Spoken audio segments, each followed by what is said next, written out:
Max, welcome to the show. Today we have a very special and amazing guest. I'm so excited to have Amber Hollinger. Amber is a director for the Walt Disney Television and Animation Company, and she's been nominated for an outstanding achievement for storyboarding on a TV production from Asifa of Hollywood. Let's welcome Amber to the show. Hi, Amber. Welcome to the show.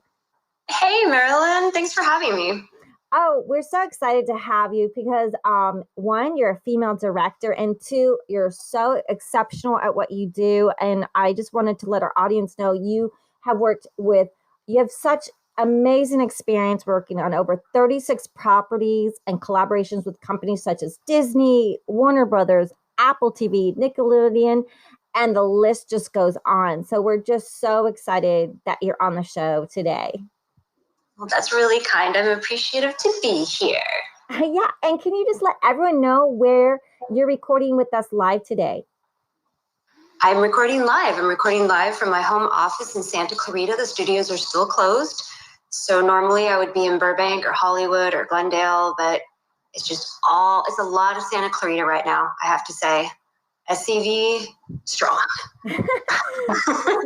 So Santa Clarita, you're working from your home office, which, and how do you like that? Is it a little bit too much at home, or is it kind of nice to not be commuting and maybe save you some time to maybe get some exercise in that you normally would?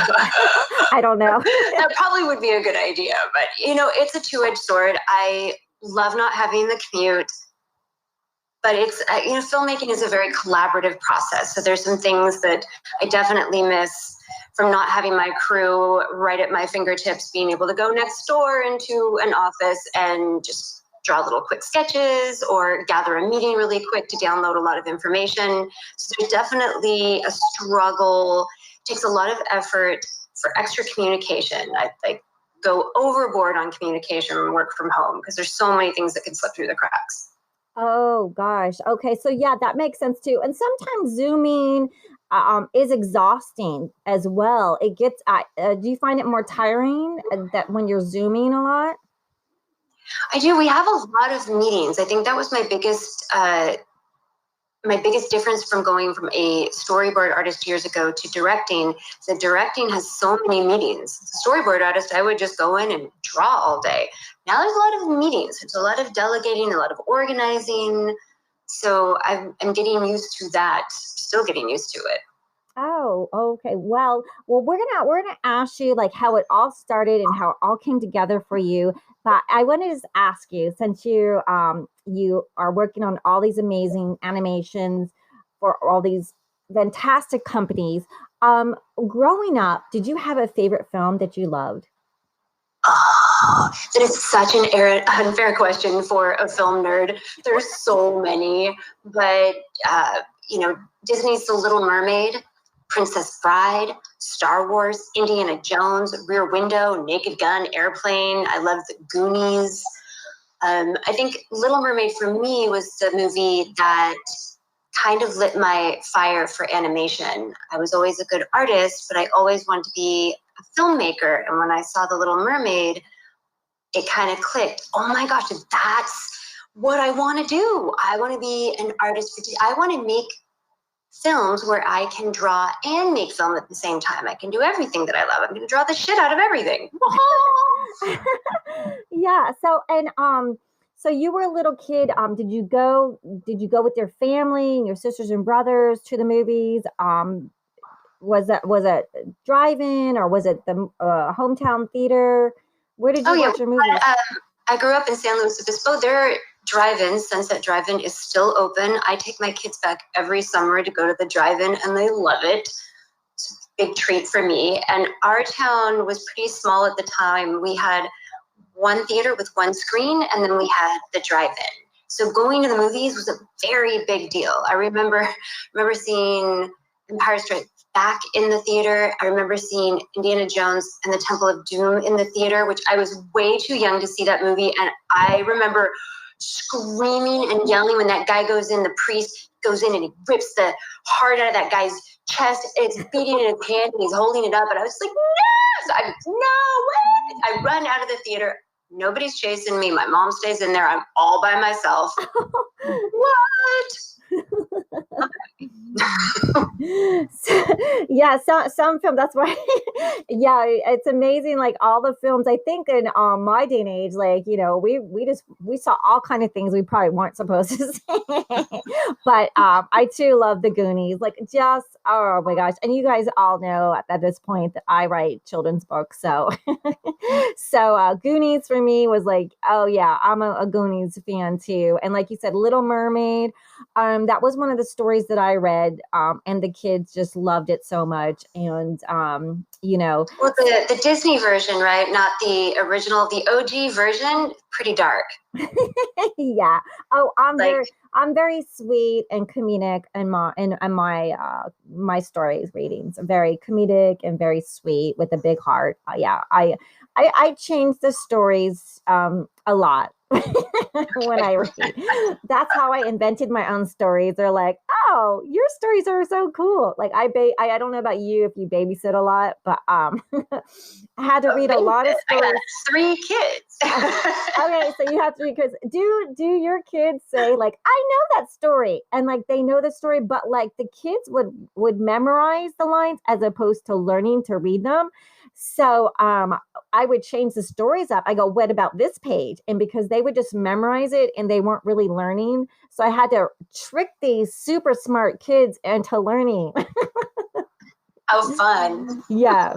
Yeah. So we're gonna ask you, so we know your love of these films, which are great. You picked all the best ones. I mean, I love all those. Indiana Jones and Star Wars. Oh my gosh, like amazing. Did you have like a favorite Criterion film that just was just the master film that just, you know, blew you away and said that's what I'm going to be doing for, you know, going to go do? Again, this is unusually cruel, Marilyn. These questions. Well, I could say that I don't know a specific movie per se, but Hitchcock. You know, I mean, his Criterion collection is massive. Dial M for Murder and Rear Window and Vertigo and North by Northwest, Psycho. I think the thing that dialed me into Hitchcock so much is that he storyboarded all of his films. So it was a way for me to see that I could be a legitimate filmmaker, not just draw cartoons. He maps out entire movies. He knew that those movies would work. He knew every cut, every scene transition. He knew where to edit things out because they weren't working. He knew how to build up to your climax and your resolution. And that was really, really impactful for me. And I really love black and white movies in general because they're shot differently from color. And some of the best scene compositions I've ever seen are from the pre-color era. When you look at the shots from Casablanca and Citizen Kane and anything by Hitchcock, and even fun films like Some Like It Hot, got some great scene compositions. I feel like even Tarantino borrows a lot from that because his compositions are so thoughtful and strong. There's no mistakes whatsoever. But I draw a lot from noir movies. I like kind of dark things. When we're talking about Criterion Collection, Naked Lunch by David Cronenberg was so weirdly satisfying for me.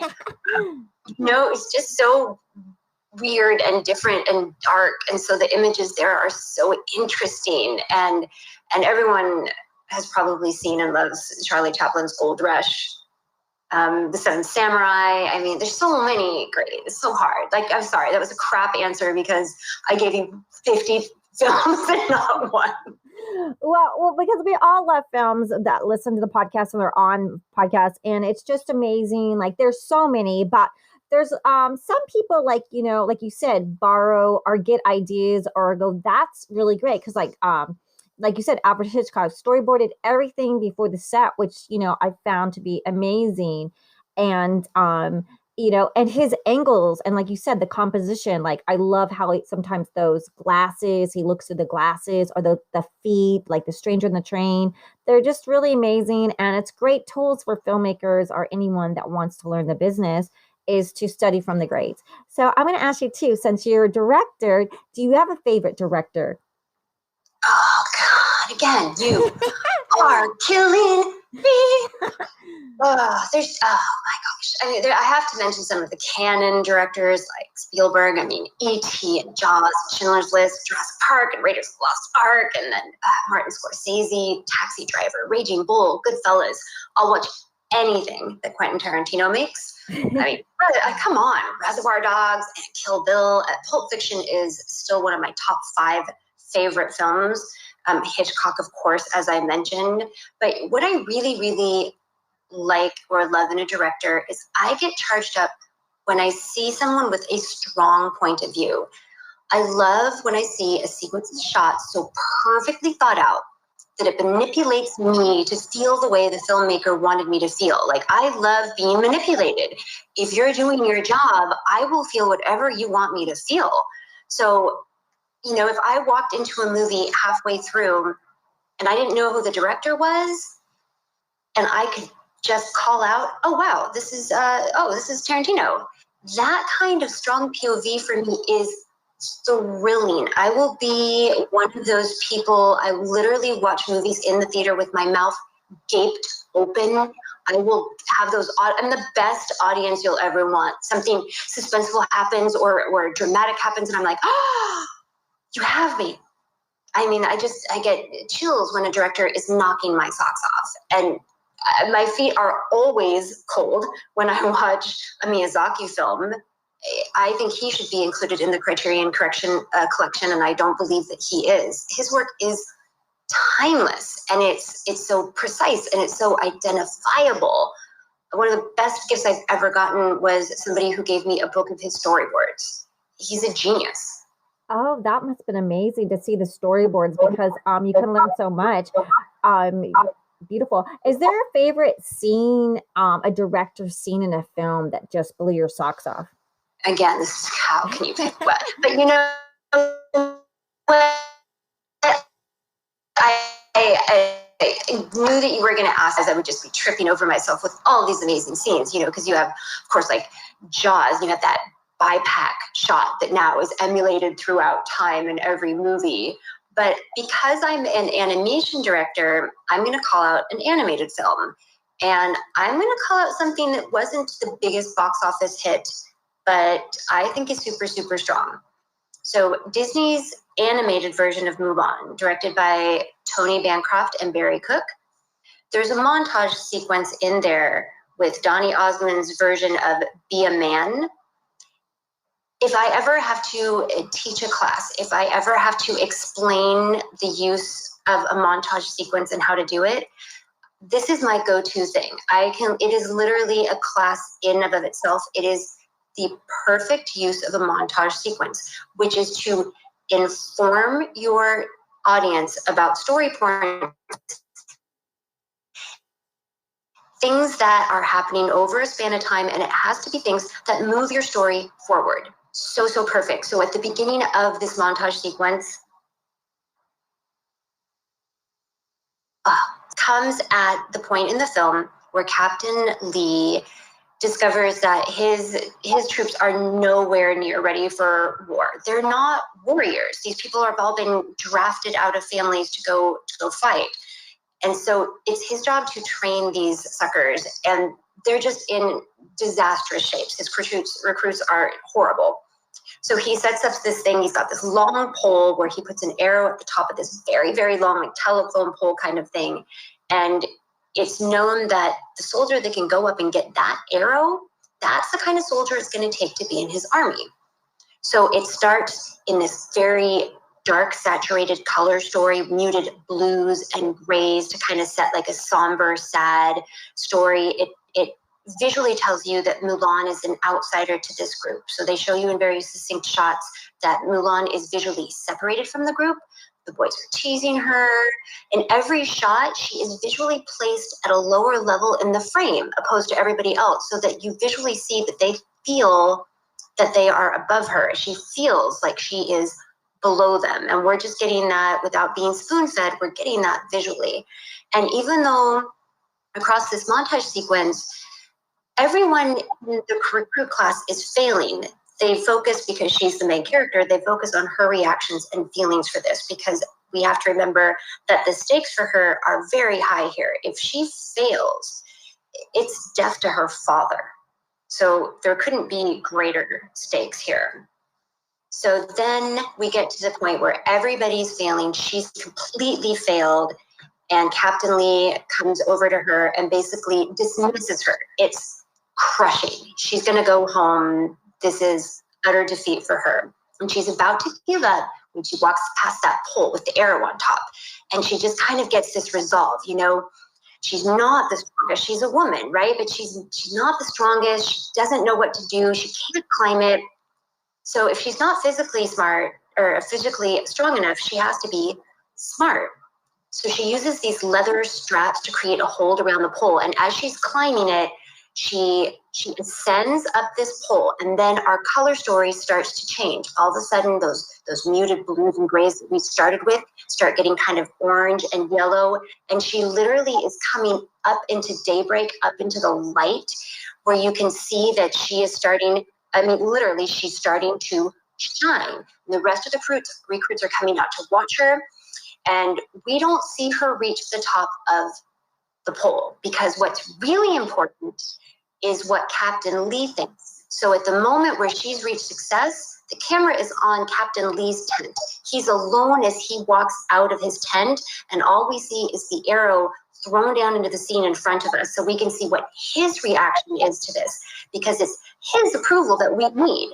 And it's that moment where he's literally in a circle of light, because he's become enlightened to the idea that Mulan can actually be a good soldier and be part of his army. And from that point forward, every shot that you see of Mulan, she is higher in the frame than the rest of the recruits, or how now lower. She is bonded visually with the rest of the group. Every time I watch it, I get chills. I've watched it a lot.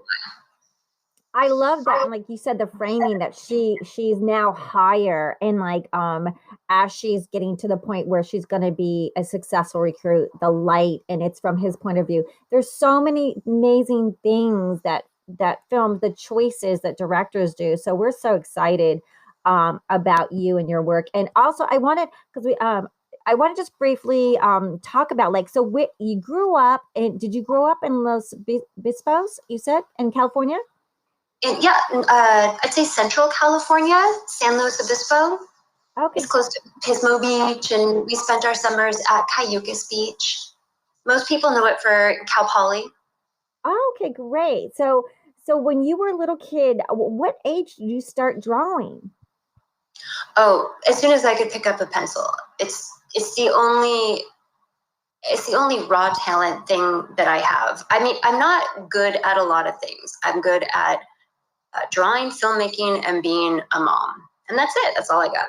Oh, those are amazing things. Being a mom, come on. You have three kids. Do you have boys, girls? You have both? But yeah, I loved it. I had like a knack for it. I was in kindergarten, and I recall this very vividly, that the assignment that the teacher gave us was to draw a horse. So when parent-teacher conferences came around, my kindergarten teacher brought my mom up to the chalkboard, and she pointed at all the drawings up above the chalkboard. And she said, so you'll see all these drawings. I told the kids to draw a horse. And then she came across and she's like trailing her finger across all the pictures. She stops on one that actually looks like a horse. And she's like, this is not normal. So you might want to thank you, Marion Gregory, for calling out, seeing something in me that you wanted to encourage. That's my kindergarten teacher. What's her name?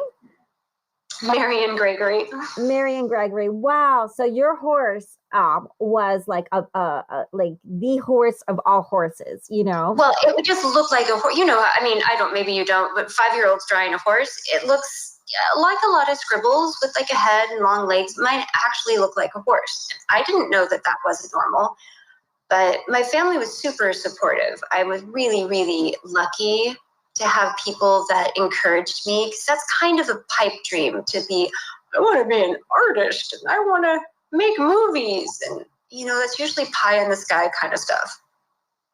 Yes. And so you were this young student and art just came to you. Was anyone else an artist in your family, or it was just you, Amber? Well, my aunt is a wonderful painter. So and my mother is a great writer.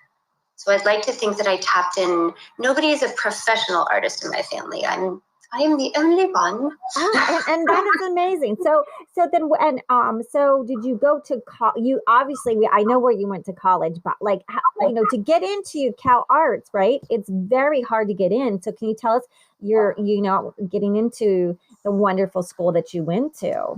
That's going to be the most boring story. So I grew up in a place where I didn't have access to a lot of things outside of my bubble. You know, we did not have a computer. I think somebody tipped my mom off that there was an animation school started by Disney in LA. So that's the only school I applied to. And it wasn't until many years later that I found out that that was a really prestigious school and it was hard to get into. It was the only option for me. So that's all I did. I didn't even know any better. And sometimes, I guess ignorance is bliss, but like, and then like sometimes I think it's people's just destiny to do certain things, like because it's like there's people that come on the show and you're like, out of all odds, like just like literally all odds, like you're just like one of many people, because like you said, everybody, especially after we just watched the Oscar preview parties last night, everyone's like, I want to make films, I want to get an Oscar, and you're like, and like you don't know, it's like just such a hard road for anyone to make it, and here you are doing fantastic. So you got into school, and like did you love the learning and everything? Where did you find that there was like, were you advanced, or you were like right on point on where you were supposed to be in the curriculum? Oh no, everybody there is extremely talented. It's amazing. It's intimidating, 1,000%, to be in a place like that where everybody has special gifts. And I was a little lost, I have to say. I was super intimidated. I wasn't sure where I fit in. I was 17, so I was so young. I didn't know anyone there my age. A lot of people were in their 20s and had already been taking classes for film. So I knew absolutely nothing going in there. But I only stayed for 1 year. I dropped out because I couldn't afford tuition. So my time there, I valued very, very much. It was a great way to get an overall view of the the animation entertainment process. I just didn't know anything about from start to finish what it took to make a film. Yeah, so that's interesting. Yeah, because the colleges, and especially this wonderful school, it's pricey. Even like because I wanted to go to AFI, and it's just like so much money. I think it was like $100,000 a year, and you may or may not get invited back. So I tried to get into directors workshop for women, and then like so that's how I ended up making my first film. So it's like, but I didn't get in. Like they picked some kind of name people with names. So, but anyhow, like those goals help you to achieve other goals. So you were in school, and then so did you? What was your first job then? Coming from Cal Arts, did you, you know, how did you transition from there? I would have to say that I have a combination of luck and stubbornness, and at the time just complete naivete, which I think I am just a very stubborn person. There's no plan B. I have to succeed. Like even now, I'm a single mom with 3 kids. There's no other option. There's no backup quarterback. I have to succeed, and I have a passion, and people can't be in this business if they have a thin skin, if they are faint of heart, and if they will not just believe I mean, there's nothing I would rather do than create, and I was going to make it happen no matter what. So I was 18 and I dropped out of school, and I had 3 jobs to pay my rent, and I had this giant physical portfolio back in the day, and I didn't know any better than to go and knock on doors at studios. I didn't know that you were supposed to have an appointment. I just showed up with my giant portfolio asking for a job. Like, I could not have fallen harder off the turnip truck if I tried. So I would knock on these doors and say, hey, do you have any jobs this month? And they'd be like, no. At the 5th month, I would do this at the end of every month. And at the 5th month, at the 5th studio, it was Film Roman, which was at that time the house that did The Simpsons. I've not ever worked on The Simpsons, but I applied for another job there, and it was the same time I had talked to this producer for the 5th time. And this time he wasn't so nice to me. He actually brought me into the building and brought me into his office and sat me down and said, little girl, I don't know what you're doing here. You keep coming back here month after month, and you don't have any experience. You have nothing to offer me, and I just don't know what you want me to do. And I sat and looked at him for maybe 5 seconds and went, here's what you're going to do. You're going to hire me. You're going to hire me, and you're going to pay me 1/3 of the salary, the lowest paid person at this company, and that includes the janitor, for 3 months. And if after 3 months I am not as good or better than everybody else here, you can fire me. But if I am, you're going to hire me and you're going to pay me like everyone else. And then I just stuck out my hand and waited for him to take it. Amber, I love that. Wait, he literally told you, you have no experience. What are you doing here? And basically was trying to get you off the lot. And you just looked at him and said, you're going to hire me. Amber, I give it to you. Balls of steel. Balls of steel. Like, I mean, sometimes you just, like, and, there you have it. Like, that's the best story ever. Ever. And he took the deal, right? He shook my hand. He did, and he did pay me 1/3 the salary of the janitor for 3 months. Oh, and I worked my ass off. I had a very base knowledge of things that I got from CalArts, which was invaluable. But everything that I learned from the time I was 18 all the way up to where I am now. I learned every single part of production. I made sure that I understood what a pipeline was and what everybody did. And that was my education. I had a high school diploma. I didn't have correct verbiage or language or experience or know-how. I had to absorb all of that along my way. And I loved it. I was so thrilled. This was so far out of anything that I had experienced growing up in my small town. I loved it. Oh, well, Amber, I want to do 2 parts with you because we have lots to talk about, all the shows that you worked on, and especially, you have a podcast coming up, you have a new series with, oh my gosh, Lisa Kudrow, and we want to talk about your Annie, your nomination for an Annie of SIFA for Hollywood. So, Filmatics, please come back to part 2 with Amber Hollinger and her amazing story. So this is a cliffhanger. So join us back for part 2.